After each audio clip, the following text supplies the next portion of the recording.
Best Irish music on irishradio.org with Jerry Byrne. I'm Jerry Byrne. It's Irish Radio. I've been speaking to many people over the months of since the lockdown and the COVID-19 crisis. And I'm delighted to be able to talk today to a lady who's involved in an organisation doing incredible work in Ireland. And that is Safe Home Ireland. Now, they basically provide advice, information and housing assistance to people who are thinking of returning home to live in Ireland. And I'm delighted to have online the CEO of Safe Home Ireland, Karen McHugh. Karen, lovely to speak to you. Good afternoon. Great to speak to you too. Karen, tell me this. Basically, what do you do in Safe Home Ireland? Okay, Safe Home Ireland was set up in the year 2000.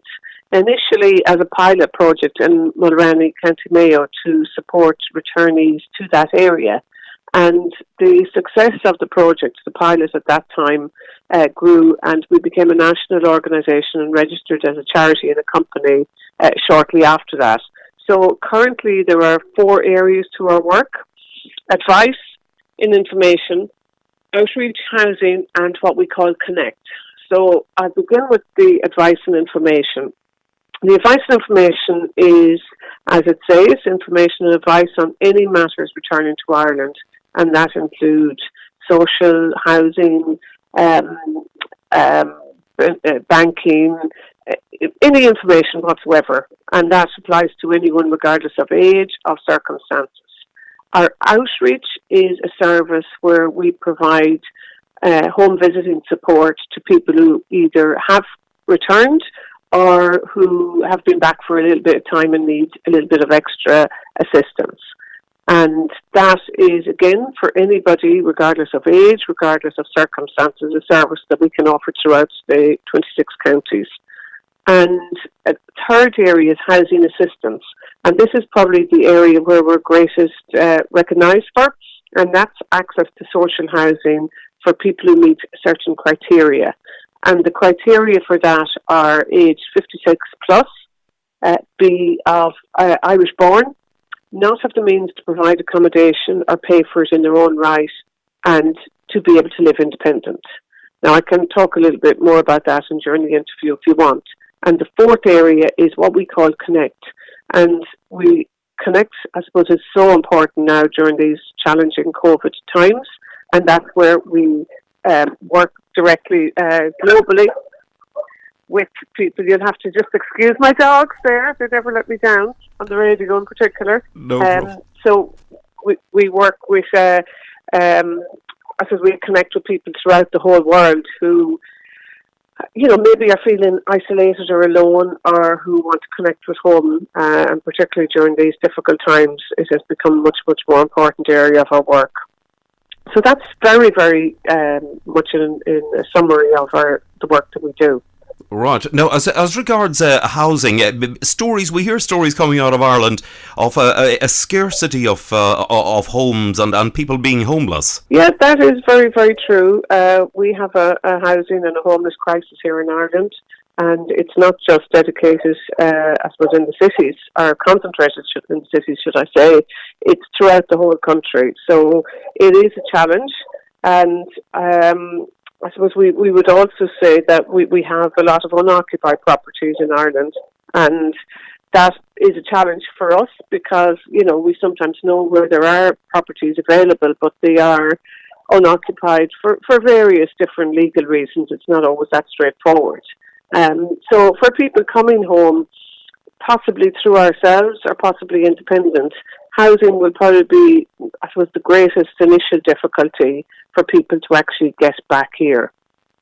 Right. I can, I can imagine that it can be, and it's great that you're, to a degree, a one-stop shop scenario for people who are actually returning back, who may not be aware, who may have immigrated possibly many years ago and are not that familiar with the way things are today and how things sort of operate today. Yeah, and certainly for anybody who is thinking of returning, we would certainly urge them to get in contact in advance and to make a planned return if at all possible. And, we would provide, I suppose, a signposting sometimes.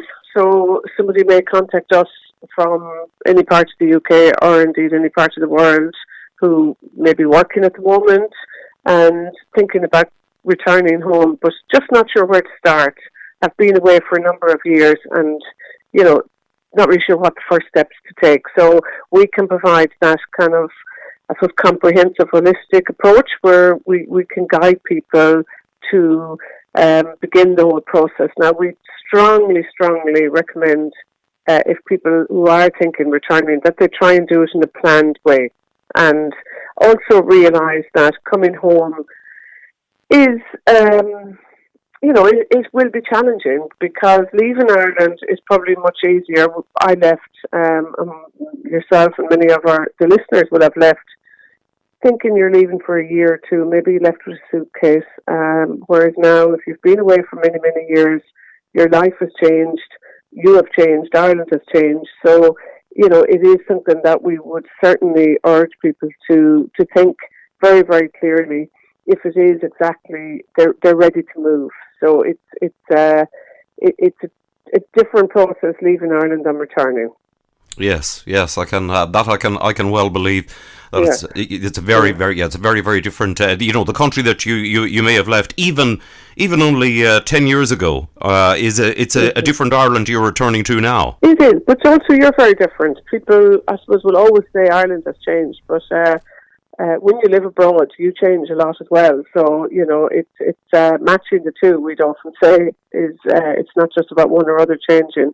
You will return with different attitudes, different mindsets, different life experiences, and to marry the two together certainly does require time. It does take time to settle in, but obviously as much planning and as much gathering of information is absolutely critical for a smoother return as well. And we at the moment, I suppose, we are working with a lot of people both in the UK, but farther afield, who are finding themselves in a crisis situation, or who may have other challenges where they're not able to stay any longer where they are. Maybe the work has dried up, maybe there's been visa issues, health issues, and now is a time where they are looking to come back home. So we are currently working with quite a few people who are in that situation as well. So COVID, I suppose, has got us all thinking about life and our futures, and that has certainly got people Irish abroad thinking about, where they are now and where they see their future. Some will be seeing us returning home. Others, I suppose, are looking at when they can actually visit again, because that's even difficult now to come home to visit relatives. So it is not easy, either be it returning for good or returning to visit. It's a very unclear information at the moment. Yes, it all does now. You did, it was in the news, and we featured it actually in the news recently, where you said there was a huge increase recently in inquiries for people, wishing to move home since the COVID pandemic hit. Yeah, certainly there has been a big increase, and increase in inquiries. Our inquiries have been up from this time last year, and that is again people exploring returning. So we won't know for some months whether that increase will actually equal people returning, because obviously the research, the planning and the investigation, takes people time, and also people are not in a position to travel from many areas at the moment. So the travel may be from farther afield in the UK, it is restricted at the moment. But certainly from the evidence, both ourselves and other organisations working with returning and working with Irish abroad, we certainly see that there will be an increase in people returning, both in the coming months and certainly in the next year. The signs are there. Yes, and you were actually saying as well, back, where it was featured in the media that there's an increase in people, that you can see an increase in people possibly returning and been in financial difficulties as a result of the COVID-19, jobs lost, etc. Yeah, that's happening immediately. Yes, definitely. We've just thinking of many situations where people have been abroad and have either lost jobs, and obviously losing job means not being able to afford for your accommodation, and which can lead into homelessness. So some people, I suppose, are trying to avoid either getting to that point, or for others may have got there and their only option is to return home. And, in farther afield in the US and in Australia and Canada and other countries, where we've got inquiries from that we never would have got before, from India to Barbados, Germany, Spain, South Africa, many, many new countries where people are, there may be visa issues, there may be healthcare issues, there may be, again, employment. Home, I suppose, is where people turn to when there is a crisis. And, we're very happy and to ensure that people are welcomed home and that people are given every opportunity if possible. It's not straightforward and it's not easy. So I suppose ourselves and other organisations are working with services here that, we're not talking about thousands of people, but for those who do return in crisis, it's absolutely critical that we have that Céad Míle Fáilte and that support and that empathy that people do deserve when they're coming back home if they find themselves in this situation through no fault of their own. Indeed so. I know it hasn't fully as such happened yet, but have you had any increase in inquiries as a result of the Brexit situation? I suppose we have had, over the years, initially definitely we had increases and then it kind of quietened down, and we certainly, I can't say now in recent weeks, it's all changing at the moment and it's all back again live in the news, so it's definitely there, definitely, and when we were, part of our work is outreach in the UK, so we would be going across, I suppose, England and Scotland over the last number of years, where we would do information sessions and home visits to those who are considering returning, just to work through the whole process. Brexit always came up in every conversation.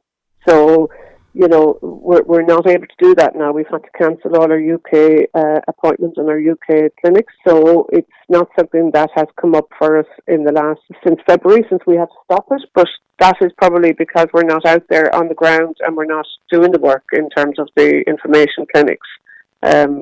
It's like COVID. I suppose COVID has taken over. Because prior to that, Brexit was very much prominent in people's minds. Indeed. But, yeah, I imagine at the moment, with the discussions, again, very much live at the moment, it is a worry and it is a concern for many people. Indeed so. I know that people. There's great interest. I know, even amongst non-Irish people, about moving to Ireland and moving to. There's been quite an increase in people actually moving to France and various other European countries because of the whole situation. But it's definitely. So basically, the message basically is that there's a Céad Míle Fáilte back whenever you left, however you left, whenever you left, and you're more than welcome to speak to anybody who is thinking of returning. Definitely, and we certainly encourage to get in touch well in advance. So if anybody who's listening is thinking about returning, get in touch with ourselves at Safe Home Ireland. Or if you're any part of the UK, there's a great network of Irish welfare services and supports in the main cities in particular, we certainly would urge you to make contact with them either on the ground, if that's easier, and to contact ourselves. And we can provide as much information and guidance as possible.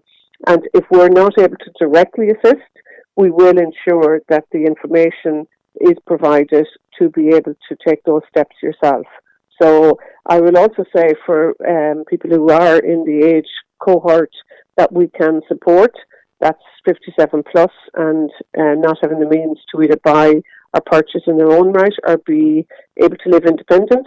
If anybody listening meets those criteria, now we can discuss them in more detail on an individual case-by-case basis, but if anybody feels they meet those criteria and are interested in returning generally to their native area, I would also suggest people get in touch and we can discuss further. And, you know, the one thing I would say in terms of COVID is it's brought out in some aspects a sense of community, and many people throughout, Irish that we work with throughout the UK, some are alone and isolated and maybe cocooning, and we'd encourage everybody to keep connected, and, you know, if there are neighbours or if there's Irish welfare support services available, just get in touch with them locally and get in touch with ourselves if there's absolutely anything, but don't be alone. And, we are here to help as well. Right. And even somebody who is under 57 who is looking for information, they're welcome to contact you as well. Oh, yeah. The housing is just for that age cohort. That's every other aspect is for any age. And the reason it's that age is that's defined by the government, and it's not necessarily that we have decided that it is age 57 plus. It was an agreement put in place back when the organisation was set up in 2001. So it is specific, and it is, I suppose, older Irish people, which 57 plus isn't necessarily older, but that is kind of an agreement that's in place. So any other age to do with any other issue and any circumstances at all, get in touch. That is excellent. Listen, Karen, it's been lovely to speak to you. You're a mine of information, really, about Ireland, I can tell you. And if anybody wants to contact you, you can just go online. It's Safe Home Ireland. Google it up, Safe Home Ireland. Yep. You can even call from all over the world free on WhatsApp. Yep. You've got a WhatsApp number. And you can email you as well, contact anyway. Even at the moment you're with the COVID situation, you are still working away and you're still contactable. Absolutely. We never closed and we never stopped our services at all during the whole time. We did stop our outreach service, our home visiting service in Ireland until the 29th of June, but that's back up and running again using all the health and safety regulation and meeting all protocols. We have postponed or suspended our UK service for now, but we will open that up as soon as we will be given the guidelines. We have to operate under the strict guidelines here in Ireland, so once once things change, we will open that up, but not at the moment. But yeah, just contact Safe Home Ireland, www.safehomeireland.com, and our landline is 09353983636. And do you want me to give you the WhatsApp number? Yes, please. It's 0035386059458. So contact us on any of those. Our email is info@safehomeireland.com. And if you're on the website, you can check, send a web inquiry as well. So there's so many different ways to get in touch. And I suppose the WhatsApp number is free. It's a mobile number as well. And we will call back. So anybody who's there thinking it's an Ireland number and it's costly, we'll ring you back straight away. So don't worry, don't let cost be an issue. Lovely. Listen, Karen McHugh, CEO of Safe Home Ireland, thank you very much for joining me. Thank you for having us. And remember, Safe Home Ireland is funded by the Irish Department for Foreign Affairs.